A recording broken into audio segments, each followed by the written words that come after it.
नमस्कार। आशा करी समस्ते बहुत भलरे थे। आज सीटेट्र बहुत इम्पोर्टाट क्वेश्चन नहीं आसी, चलतु डिस्कस करवा। फास्ट क्वेश्चन, भाषार प्रमुख कार्य कौन? ऑप्शन ए केवल लेखिबा, ऑप्शन बी केवल पढ़िबा, ऑप्शन सी भाव और चिंतार आदान प्रदान करबा, ऑप्शन डी केवल परीक्षा पास करबा। तो आमे पढ़ी भाषार प्रमुख कार्य होउची भाव और चिंतार आदान प्रदान करबा। जदि आमे भाव और चिंतार तार कम्युनिकेशन ठीक से करि परिबा, सेटा होची भाषार प्रमुख कार्य होई परिबो। देन क्वेश्चन नंबर 2, मातृभाषा रे शिक्षादानर मुख्य लाभ कौन? शिखिबा सहज हुए, भय बढ़े, रटिबा बढ़े, कौन सी प्रभाव पड़े ना। किंतु मातृभाषा रे शिक्षादानर मुख्य लाभ होउछु शिखिबा बहुत सहज हुए। जदि मातृभाषा रे हमर शिक्षादान होबो, आमे छोट बळु जो लैंग्वेज रे पढ़ी के आछू, ताहले हमकु सेटा शिखिबा को बहुत इजी होबो। किंतु जदि आमे जन्म होबा परे हमकु साधा जाई डायरेक्ट लैंग्वेज रे पढ़ेबे, हमकु कोन सेटा सहज होबो कि होबनी। तो तेणु मातृभाषा रे सेटा बहुत इजी हुए लर्न पाई। देन क्वेश्चन नंबर 3, भाषार 4टी मौलिक दक्षता कौन? दक्षता जमिति listening, speaking, reading, writing, LSRW। Listening, reading, writing, then speaking 4टा। देन शिशु प्रथमे क्यों भाषा दक्षता अर्जन करे?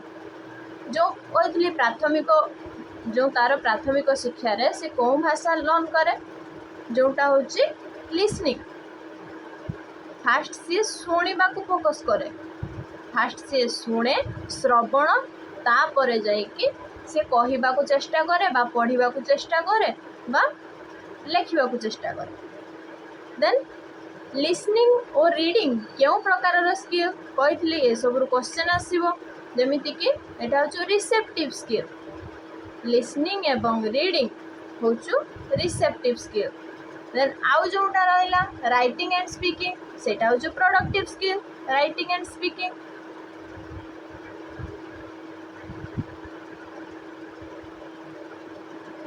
देन आसिला question number 6, speaking and writing क्यों प्रकार स्किल? स्पीकिंग एंड राइटिंग से होचु एई ऊपर हम कहली सेटा होचु प्रोडक्टिव। देन सीटेट अनुसार भाषा शिक्षण कहा को केंद्र करी हेबा उचित? जो भाषा शिक्षण आमे जहाँ भी सीटेट अनुसार हो जाऊ, या तो स्कूल रे सिलेबस हो जाऊ, बही हो जाऊ, सार मानकर पढ़ेवा शैली हो जाऊ, से सबू शिक्षार्थी मानक केंद्र करिकी हेबा उचित। जदि शिक्षक तांको अनुसार करदेबे, कि आमे तो पढ़ेवा शिक्षार्थी मानक ना, जदि शिक्षार्थी माने ही ठीक से न बुझी पारिबे, ताहले आमे से सिलेबस कि से सीटेट अनुसार भाषा शिक्षण केंद्र करिकी कोन होबो? रहिला शिक्षार्थी। देन क्वेश्चन नंबर 8, भाषा शिक्षणर प्रमुख लक्ष्य कौन? भाषा शिक्षण रो जो लैंग्वेज लर्न रो तार मेन इम्पोर्टेंट कौन कोटा देखिबा। भाषा शिक्षणर प्रमुख लक्ष्य कौन? जोटा होचु फास्ट व्याकरण रटाइबा, संप्रेक्षण क्षमता विकास करिबा, केवल परीक्षा पाई पढ़ाइबा, केवल लेखा शिखेबा। एटा होचु संप्रेषण क्षमता पाई तार विकास बढ़ेबा। सेटा होचु भाषा शिक्षणर प्रमुख लक्षण। देन भाषा अधिगम रे परिवेशर भूमिका, भाषा अधिगम रे जो रही परिवेशर भूमिका कोनटा रही नाही बा बहुत गुरुत्वपूर्ण बा कम, सेटा होचु बहुत गुरुत्वपूर्ण। भाषा अधिगम रे जदि आमे परिवेशर भूमिका रखुचु, सेटा बहुत गुरुत्वपूर्ण भाव में एम्फासिस दिए भाषा अधिगम को परिवेश। देन क्वेश्चन नंबर 10, निम्नलिखित मध्यरु प्रोडक्टिव स्किल कौनटा? एटा होचु writing. Productive skill writing and speaking, listening and reading होचु सेटा होचु रिसेप्टिव स्किल, जोटा होचु निष्क्रिय पैसिव स्किल। तो शिशुर भाषा विकासर सर्वोत्तम उपाय कौन? जोटा होचु रटिबा रटिबा तो रोड लर्निंग को केबे सेटा एम्फासिस दबनी। अर्थपूर्ण संलाप, दंड, नकल। दंड तो केबे नुहे, नकल भी केबे नुहे, किंतु अर्थपूर्ण संलाप जदि मीनिंगफुल संलाप थाए ताहले सेटा होछु भाषा विकासर सर्वोत्तम उपाय हेबो। देन पढ़िबा दक्षतार मुख्य उद्देश्य कौन? जदि आम गोटे पढ़ुचु से दक्षतार मुख्य उद्देश्य कौनटा? अक्षर चिन्हिबा, अर्थ बुझिबा, मुखस्थ करिबा, कॉपी करिबा। मुखस्थ करिबा तो केबे नुहे, रोड लर्निंग को केबे हमर पढ़िबा दक्षतार मुख्य उद्देश्य कहबानी। कॉपी करिबा केबे नुह। देन अक्षर चिन्हिबा पढ़िबा दक्षतार तो रहिबो नाही, कहीं अक्षर आमे जदि अक्षर न जानिबा तो ताहले पढ़िबा दक्षता केमिति इम्प्रूव करिबा। देन मेनटा होछु अर्थ बुझिबा पढ़िबा दक्षतार मुख्य उद्देश्य।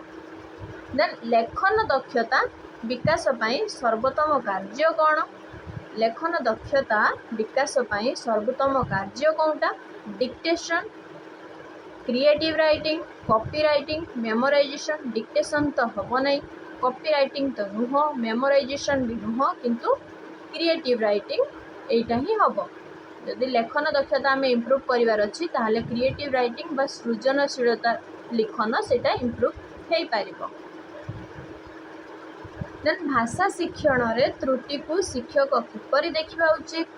दंड देबा, शिखिबार स्वाभाविक अंश भावे अवहेला हबा बा अंक काटिबा, एटा होछु शिखिबार स्वाभाविक अंश भावे भाषा शिक्षण त्रुटि को शिक्षक एहिपरि भावे देखिबा उचित।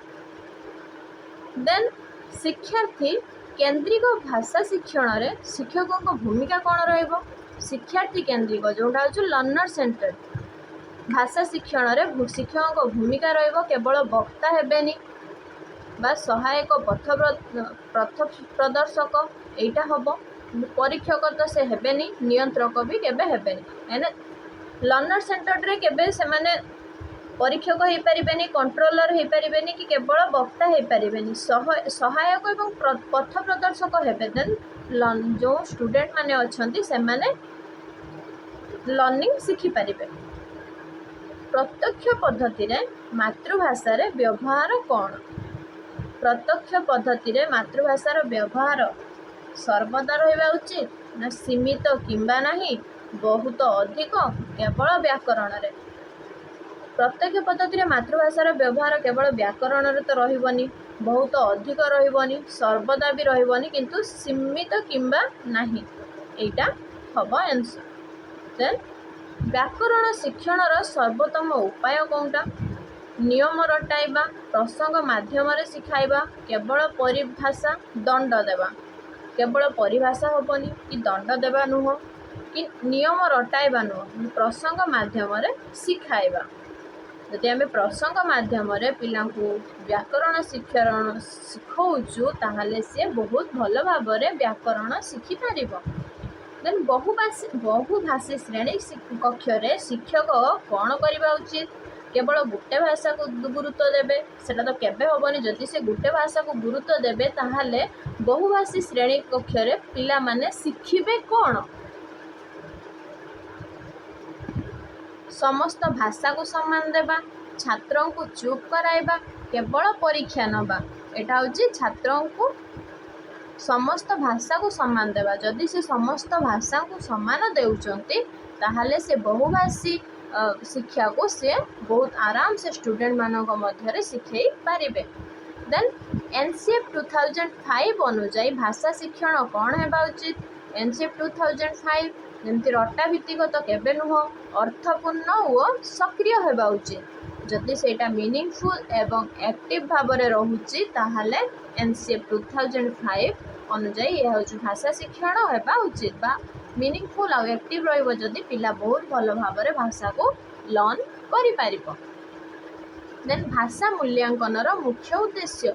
भाषा मूल्यांकन मुख्य उद्देश्य होउची केवल मार्क देबा, शिखिबार प्रगति जानिबा, फेल करिबा या रैंक देबा। बट रैंक तो केबे नुह, फेल करिबा केबे होबनी। केवल मार्क दबा से तो सब ग्रेड ऊपर को पळाउछु, मेजरमेंट या तो इभालुएशन ए सब ऊपर, किंतु शिखिबार प्रगति जानिबा होछु भाषा मूल्यांकन मुख्य उद्देश्य। भाषा शिक्षा रे कहानी कहवा द्वारा क्यों दक्षता सर्वाधिक विकसित हुए। भाषा शिक्षा रे कहानी कहवा द्वारा लिसनिंग एवं स्पीकिंग रो दक्षता बढ़े। जदि भाषा शिक्षा रे कहानी कह जाउची सेटा गोटे पिला कहवा सहित सहित तार शुणिबार दक्षता को सी एनहांस करूछु। देन भाषा शिक्षण रे क्यों प्रकार प्रश्न उच्च चिंतन को बढ़ाए। येस और नो प्रश्न, ओपन एंडेड प्रश्न, एक शब्दर उत्तर ट्रू फॉल्स एटा आमे पढ़ीनु। आमे इहा उपरे नेक्स्ट क्लास रे बहुत भलो भाबरे डिस्कस करिबा। बट जदि को पिला जानिच ताले यार आंसरटा दबा को ट्राई करिबा। देन शिशु को लेखन पाई प्रेरित करिवार भलो उपाय कोन। कॉपी कराइबा एटा तो केबे नुह। निज अनुभव लेखिबा को कहिबा, केवल नियम मन रखिबा, दंड देबा। शिशु को लेखन पाई प्रेरित करिवार भलो उपाय कॉपी कराइबा हबनी, किंतु निजर अनुभव लेखिबा को कहिबा। जदि निजर अनुभव लेखुचंती से माने बहुत भलो भाबरे लेखि पारुचंती ताहले सेटा शिशु को लेखन पाई प्रेरित करिवार बहुत भलो उपाय बोली आमे मानि पारि। देन 24 भाषा शिक्षण रे शिक्षक फीडबैक केमिति हेबा उचित। भाषा शिक्षण रे शिक्षक फीडबैक नकारात्मक, गठनमूलक और प्रेरणादायक, कठोर, नीरव। एटा हूँ गठनमूलक एवं प्रेरणादायक एटा हवा उचित। देन सीटेट पेपर 2 रे लैंग्वेज पेडागोजी रो मूल उद्देश्य कौन। सीटेट पेपर 2 रे लैंग्वेज पेडागोजी रो मूल उद्देश्य हेउची केवल व्याकरण परीक्षा तो केबे हबनी, किंतु शिशु किपरि भाषा शिखे बा ताहा बुझिबा। से केमिति भाषा शिखिबो, से केमिति भाषा को पढ़ी पारिबो, से भाषा ऊपर केमिति लर्न करि पारिबो ताहा हमें जानिबा। आज आमे 25 क्वेश्चंस पढ़िलु। लास्ट क्वेश्चन तम मानक पई जोटा होछु शिशु भाषा सबुठारो भलो केउ परिस्थिति रे अर्जन करे। रटिबा द्वारा, अर्थपूर्ण सामाजिक आदान प्रदान द्वारा, केवल व्याकरण पढ़ी ना केवल परीक्षा दे। एई चारटा मध्यरु कोनटा आंसर हबो एटा होछु आपण मानक पई। आपण माने कमेंट माध्यम रे जणेबे। आ जदि आपण मानकर किछि असुविधा रहउछि कि किछि जानिबा को चाहुचंती कि मो पढ़िबा द्वारा कोनोसी कोठी त्रुटि रहउछि कि आपण को कोनटा हेल्पफुल होउछि कमेंट माध्यम रे जणेले मु ताहा सुधारिया पई चाहेबी या तो मु ताहा को एनहांस करिया पई चाहेबी। थैंक यू आज पई एते।